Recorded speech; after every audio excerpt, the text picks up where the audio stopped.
በነገራችን ላይ ብዙ ሰዎች ይህንን አይረዱም። ኢትዮጵያንም አበጣብጣለች እስራኤል። ይኸው የቅርብ ጊዜ ታሪካችን በ2004 አህባሽ የሚባለውን ፕሮጀክት ያመጣው ማን ነው? እስራኤላዊ ፕሮፌሰር ሃጋይ ኤርሊች ከመንግስት ጋር ባደረጉት ድርድር ነው። እንደዛ አይነት አስገድዶ አመለካከትን የመጫን ፕሮጀክት አምጥተው የኢትዮጵያ ሙስሊሞችን ህይወት ምስቅልቅሉን ያወጡት። የድምፃችን ይሰማ ምን የሚባሉት ትግሎች በሙሉ አይሁዳውያን ያመጡብን ፕሮጀክቶች ውጤት ናቸው። ስለዚህ እስራኤል እንደ ሀገር ኢትዮጵያንም በጥብጣለች። የኢትዮጵያም ታሪካዊ ጠላት ናት ልንል እንችላለን። በዚህ ቢስሚላህ ራህማን ራሂም አልሐምዱሊላህ ረቢል ዓለሚን ወሰላቱ ወሰላሙ ዐላ ረሱሊላህ ሰለላሁ ዐለይሂ ወሰለም። ዛሬ የመጣሁት ወንድም ይስሐቅ በሼክ አብደላ አልሐረሪ ላይ የሰራው ፕሮግራም ትክክል የተደረገው ኢንተርቪውና የሰጡ መልስ ትክክል እንዳልሆነ ለመናገር ነው። ምክንያቱም ሼህ አብደላ አልሐረሪ ሙስሊሙን አልከፋፈሉትም። ሼህ አብደላ አልሐረሪ ኢማሙ ሻፊዒን መዝሃብ በሰፊው ለማራመድና ትክክለኛውን አስተሳሰብ ይሄ ነው ብለው የመጡ ትልቅ ዓሊምና ሼክ ናቸው። ሙስሊሙን አልከፋፈሉትም። ሙስሊሙን የከፋፈላችሁት እነ ወንድም ኢስሐቅ እሸቱ ናቸው ብዬ አምናለሁ። ምክንያቱም ከማንም በላይ እኔ በቅርብ አውቃቸዋለሁ። አንድ ጊዜ አንተና ጥቂት ወንድሞቻችን ሁናችሁ በብሪቲሽ ካውንስል ትሬኒንግ ወሰዳችሁ 2004 አካባቢ 2000 ምናምን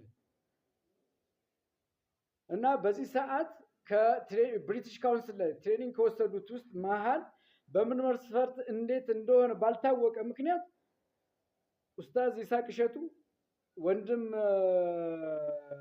አክመል ነጋሽ እንዲሁም ኡስታዝ አህመድን ጀበል ሶስታችሁ በምን መስፈርት እንደተመረጣችሁ ሳይታወቅ ለ3 ወር ስልጠና እንግሊዝ ሀገር እንድትሄዱ ተደረገ።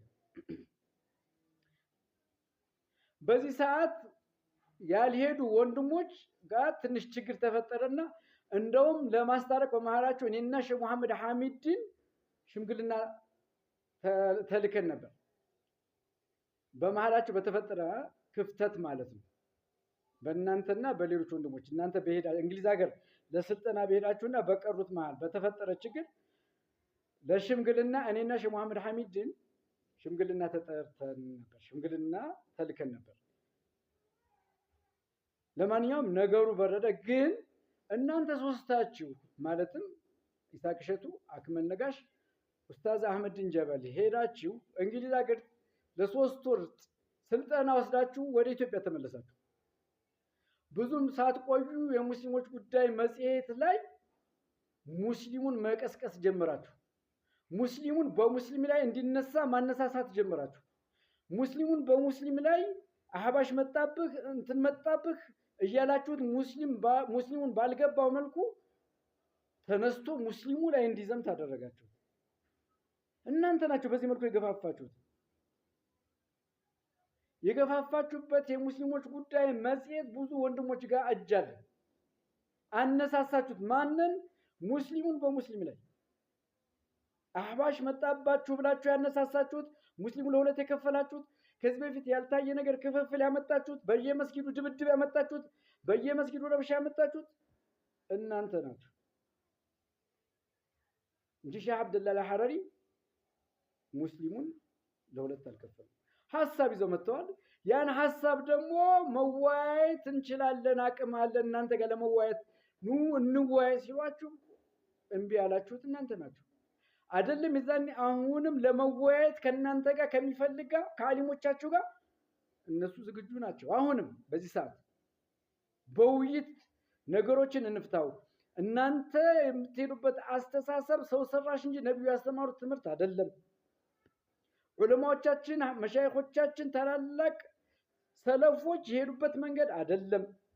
ስለዚህ አለመሆኑን ይሄው እንንገራችሁ። እኛም ችግር ካለበት ኑ ንገሩን፣ እንወያይ ብለዋችሁ እምቢ ብላችሁ ድምጻችን ይሰማ ብላችሁ ወደ አመጽ ሄዳችሁት ሙስሊሙን የከፋፈላችሁት አሁን ድረስ ጦሱ አሁን ድረስ የቀጠለ ክፍፍል ያመጣችሁት እናንተ ናችሁ። እንዴት እስኪ ወንድም ይስሐቅ እሸቱ እኒህ ሰው ታላቅ ሼክ ናቸው። እኒህ ሰው ወደ አኺራ ሄደዋል። ለምን አትተዋቸው? በቃ የእናንተ ችግር በአሁኑ ሰዓት የዛኔ 2004 እና 2005 2004 አካባቢ ሙስሊሙን ኢሞሽናል አድርጋችሁ ነበር። ሙስልምና ተነካ ብላችሁት ኢሞሽናል ሆኖ ነበር ለእስልምናው ሲል። ዛሬ ግን ቆም ብሎ ማሰብ ጀምሯል። ዛሬ ግን ቆም ብሎ ማስተዋል ጀምሯል።